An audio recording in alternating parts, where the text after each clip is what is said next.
Forget cash. Struggling with gift cards on your Nintendo Switch is now a thing of the past. First, from your Nintendo Switch home screen, navigate to and select the orange Nintendo eShop icon to open the store. Once in the eShop, scroll down the left-hand menu and select Add Funds Now. Before we go any further, make sure you have your vanilla Visa gift card handy, as you'll need the 16-digit card number, the expiration date, and the CVV.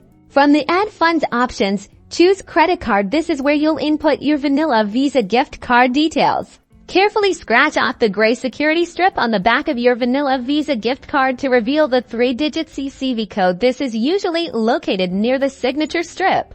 On the next screen, you'll be prompted to enter the 16-digit card number from the front of your vanilla Visa gift card, followed by the expiration month and year, and finally, that 3-digit CVV code you just uncovered.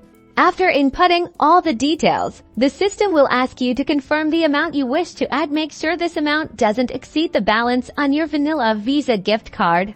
Once confirmed, your vanilla Visa gift card funds will be successfully added to your Nintendo eShop balance, ready for you to buy those games and DLCs you've been eyeing. Enjoy your new digital content.